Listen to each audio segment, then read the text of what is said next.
ठीक है सर। वैसे मेरी आप दोनों से ही सर इस पर टिप्पणी मैं चाहूंगी, विकास सर आपसे भी, अजय सर आपसे भी, कि प्रॉफिट बुकिंग को अगर हम देखें, जब ऑल टाइम हाई गया सिल्वर, बहुत से लोगों ने इसके बाद भी प्रॉफिट बुकिंग करी, लेकिन अभी जो लोग बचे हुए हैं, जो लोग प्रॉफिट में है लेकिन बुक अब तक नहीं किया है, उन्हें सर कितना हिस्सा लेकर बाहर निकलना चाहिए फिलहाल? सर इसमें एक एडिशन ये भी रहेगा कि कितना परसेंटेज ऑफ प्रॉफिट हो जाए, कि मतलब इतना प्रॉफिट हो गया है 20%, 30%, 40%, इतना अगर हो गया है तो उसके हिसाब से आपको लेकर लेना चाहिए।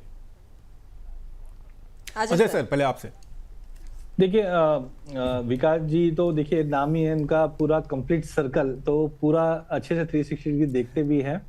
देखिए मैं डेफिनेटली क्लाइंट को जब कमोडिटी प्रोस्पेक्ट देखता हूं, तो पहला मैंने देखा था कि लोग कमोडिटी एज ए इन्वेस्टमेंट कभी देखते नहीं थे, और जैसे ही सोना चांदी बढ़ा तो कमोडिटी एज ए इन्वेस्टमेंट ही देख रहे हैं कि कमोडिटी में मैं सारा पैसा डालूं, तो वो गलत है।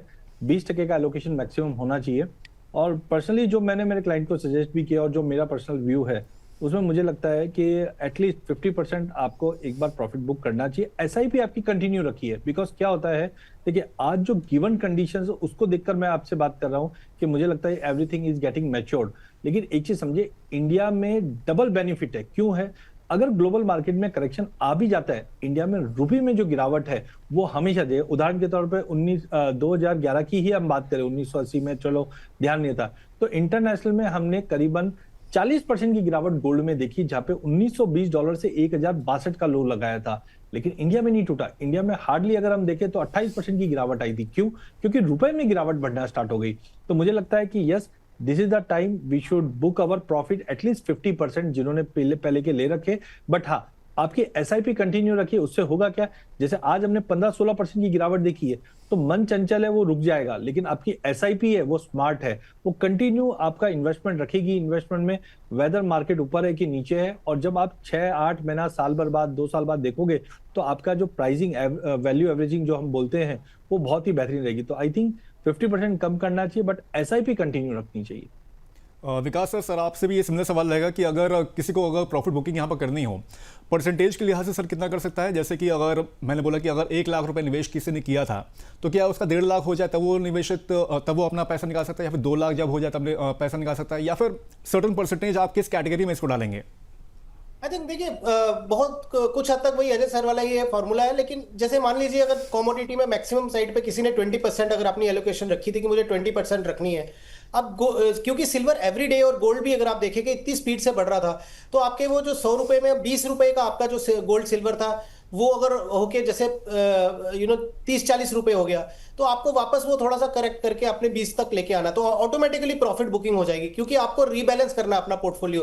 हालांकि देखिए इस तरह का जो मूवमेंट है वो बहुत रेगुलर नहीं होता, ये फिनोमिनन कोई बहुत रेगुलर नहीं है, बहुत एब्रेशन है कि ये पिछले 3-4 महीने के अंदर ही सबसे ज्यादा तेजी आई है।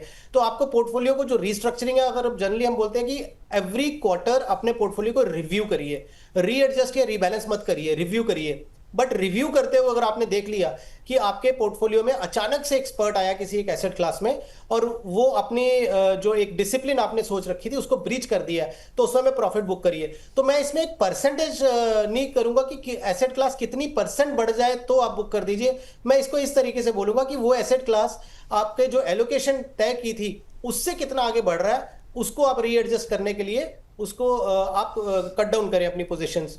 तो ये अगर मान लीजिए किसी पिछले 3 महीने में अगर किसी ने इसको कंटिन्यूअसली मॉनिटर किया, तो ऐसे लोग भी आपको शायद मिलेंगे जिन्होंने 2 लाख के ऊपर भी चांदी में थोड़ा सा प्रॉफिट बुक किया होगा, 2.5 लाख में भी किया होगा। लेकिन वो ऐसे इन्वेस्टर्स होंगे जो एक डिसिप्लिन के साथ आते हैं, मतलब वो गट फील के साथ नहीं कि चलिए 2 दिन और इंतजार कर लेता हूं शायद और बढ़ जाए, या 3 दिन और इंतजार कर लेता हूं शायद बढ़ जाए। वो वैसा नहीं, वो एक साइंटिफिक अप्रोच है कि मुझे एवरी 10% मूव मैं थोड़ा सा उसमें 2-3% का जो है ट्रिम डाउन कर लूंगा। ऐसे डिसिप्लिन में किसी ने अगर रखा होगा, तो आई थिंक उन्होंने वो प्रॉफिट बुक किया होगा, और मौका मिलता है दोबारा से आपको उसको बिल्ड करने का। बट अगर आप एक जनरल, फिर भी मुझे अगर आप ये बोलेंगे कि आप एक परसेंटेज बताइए, तो मुझे लगता है 10-20% जो है आपको अपने एसेट क्लास में एक लिक्विडिटी मेंटेन करके रखनी चाहिए। जहां पे आपको लगता है कि आपने अच्छा प्रॉफिट बनाया, तो 10-20% अगर आपने एक लिक्विडिटी बना के रखी है, तो इस तरह के जो मौके अगर मिलते हैं तो आप एक री एंट्री कर सकते हैं। बट अगेन री एंट्री ऐसे सिंगल डे में ना करें, उसको भी स्टैगर्ड मैनर में करें। तो ये थोड़ा सा डिसिप्लिन अप्रोच रखना बहुत जरूरी है। Investing is also science, investing is also maths. तो अगर आप ये फंडामेंटल्स को साथ में लेके चलेंगे तो पोर्टफोलियो अच्छा बनेगा। केवल गट फील के ऊपर चलेंगे तो फिर शायद आई थिंक पोर्टफोलियो में बहुत ज्यादा आपको इस तरीके की जब मूव्स आती हैं तो आप बहुत सारी गलतियां करने के जो होते हैं ना प्रोन हो जाते हैं। चलिए, सोने चांदी पे अपनी चर्चा हम लोग जारी रखेंगे, लेकिन इस बीच अपने दर्शकों को एक महत्वपूर्ण जानकारी यहाँ पर दे देते हैं। अगर आप शेयर बाजार का ट्रेंड यहाँ पर पकड़ने में छूट जाते हैं या आपको भी डेली ट्रेडिंग में लॉस होता है तो फिर एक बार इस कार्यक्रम पर आप ध्यान दीजिएगा, क्योंकि एक बहुत बढ़िया वेबिनार हम लोग यहाँ पर लेकर आ रहे हैं। इस वेबिनार में आपको स्विंग ट्रेडिंग में सही एंट्री और सही एग्जिट का पार्ट पढ़ाया जाएगा, और यह पार्ट कोई और नहीं बल्कि लक्ष्मी श्री सिक्योरिटीज के head of research Anshul Jain पढ़ाएंगे। स्विंग ट्रेडिंग पर अंशुल जैन के वेबिनार के 2 अलग अलग सेशन होंगे। इन कोर्सेज में आप सीखेंगे कैसे ट्रेड को पकड़ें, चार्ट को कैसे पढ़ें, ट्रेडिंग सेटअप और सही स्टॉक स्कैनिंग की तकनीक क्या है। अगर आप भी अंशुल जैन से स्विंग ट्रेडिंग का ये सबक लेना चाहते हैं तो देर ना करें और अभी अपना रजिस्ट्रेशन कराएं। इस कोर्स का पहला वेबिनार 7 फरवरी को सुबह 11 बजे और दूसरा पार्ट 28 फरवरी को सुबह 11 बजे से ऑनलाइन आयोजित होगा। एक बार रजिस्ट्रेशन करने के साथ आप इस कोर्स के दोनों पार्ट्स में हिस्सा ले सकते हैं। तो ये जो QR कोड दिख रहा है आपको स्क्रीन पर, उसको स्कैन करिए और अपना रजिस्ट्रेशन तुरंत करवाइए।